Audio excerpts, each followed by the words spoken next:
모습. 약한 첩도 제대로 못 올린 자식된 도리가 마음을 짓눌렀습니다. 어머니 약이라도 사드려야지. 순간 그는 주위를 두리번거리더니 옷가락지를 얼른 품속 깊숙이 집어넣었습니다. 심장이 쿵쾅거렸습니다. 이걸로 어머니 약을. 그날 일거리가 끝나자마자 바오는 숨도 고르지 않고 장터로 달렸습니다. 땀 범벅이 된 얼굴로 장꾼에게 옷가락지를 내밀었습니다. 이거 팔아주시오. 장꾼은 눈을 번뜩이며 그것을 받아보더니 흥정을 시작했고 바오는 간절히 매달렸습니다. 결국 그는 약재 몇 첩과 약간의 곡식을 손에 쥐고서야 한숨을 내쉬었습니다.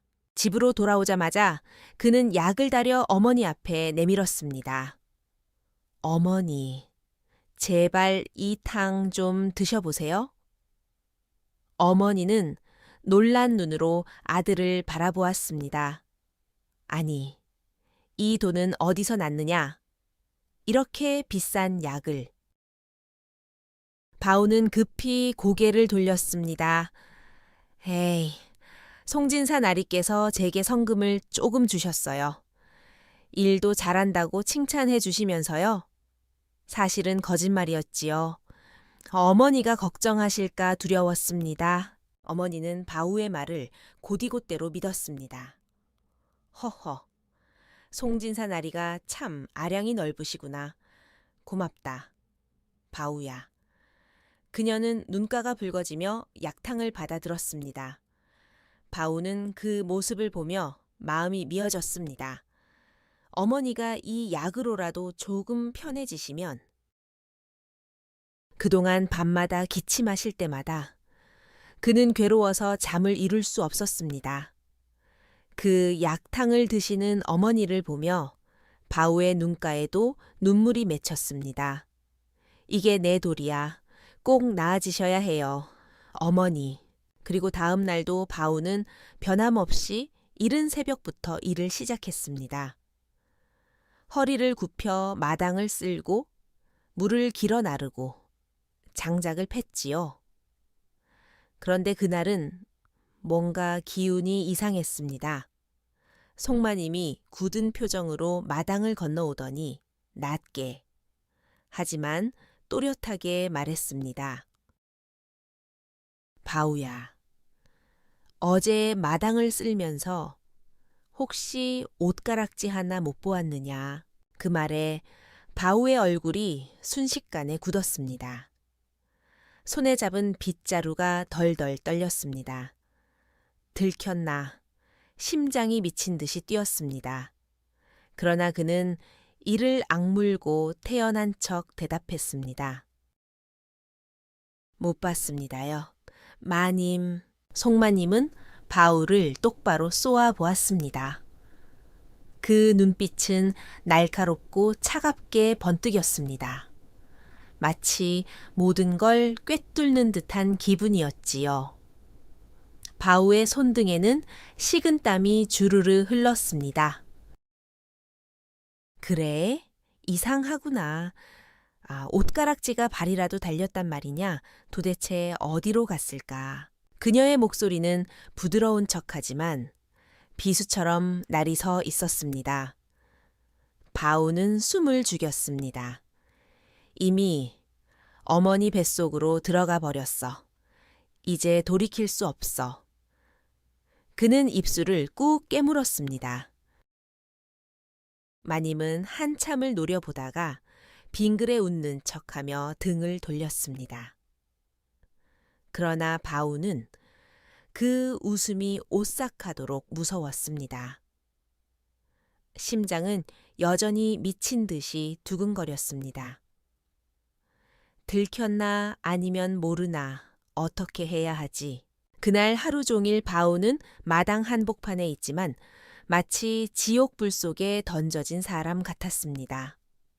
발밑이 꺼지는 것 같았고 손이 떨려 일을 제대로 할 수가 없었습니다.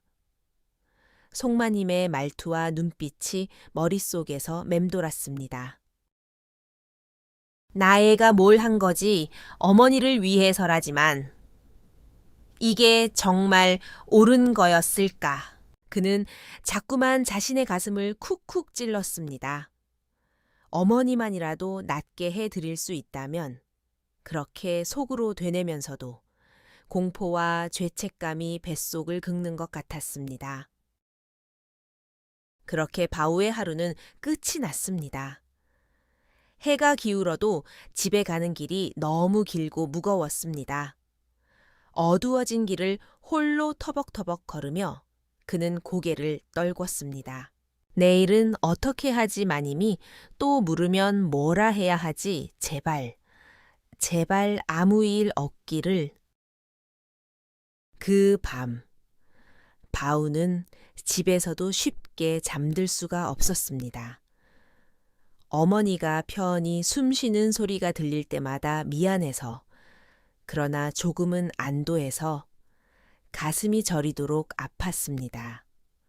어머니만은 부디 나아지세요. 제발. 그는 그렇게 두 손을 꼭 쥔 채 숨죽여 흐느끼고 있었습니다. 하지만 바우는 아무렇지 않은 척 시침을 뚝 떼고 태연하게 대답했습니다. 마님, 만약 제가 마당을 쓰다 그런 걸 보면 당연히 마님께 가져다 드릴 것이옵니다요. 그의 목소리는 떨리지 않는 것 같았지만 속에서는 심장이 미친 듯이 쿵쾅거렸습니다. 그렇게 그날은 간신히 무사히 넘어갔습니다. 하지만 바오는 그 하루가 마치 바늘 방석에 앉아 있는 것만 같았습니다. 숨을 크게 내쉬어도 가슴이 답답하고 마당을 쓸면서도 손이 자꾸만 떨렸습니다. 설마 들켰나 아니겠지. 제발. 그런데 불행하게도 일이 터진 건 바로 그 다음 날이었습니다. 아직 해가 중천도 안 된 시간. 송마님이 날선 눈빛으로 그를 부르더니 불호령을 내렸습니다. 이놈 바우, 이 천한 거사, 어찌하여 내게 거짓말을 하였느냐. 그 말이 번개처럼 바우의 귀를 때렸습니다. 심장이 철렁 내려앉았습니다. 끝났다. 그는 직감적으로 생각했습니다. 하지만 입으로는 애써 놀란 기색을 감추며 물었습니다. 마님, 무슨 거짓말을 말씀하시는지요? 마님은 이가 갈리는 듯한 목소리로 눈을 부라렸습니다. 내 어제 장터에 갔다가 들었다네.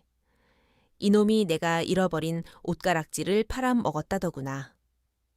결국 나는 돈을 주고 그걸 다시 사와야 했다. 내 놈이 판 그 옷가락지가 무슨 물건인지 알기나 하느냐. 바우는 머리가 멍해졌습니다. 귀가 울렸습니다.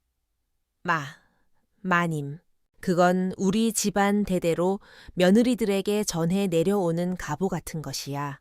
감히 내 놈이 그런 걸 팔아먹어 용서할 수가 없다. 그 목소리는 마당을 울렸습니다.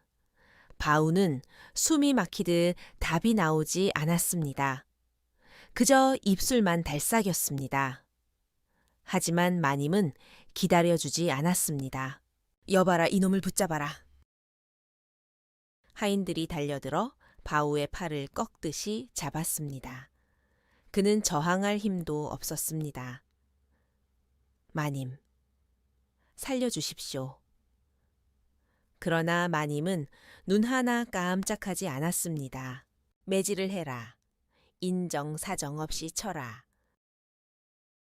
채찍이 바우의 등에 내리꽂혔습니다. 아, 살같이 찢어지는 소리가 났습니다. 또 한 번, 또 한 번, 그의 입에서 피가 튀듯 비명이 흘렀습니다. 숨이 넘어갈 듯 아팠습니다.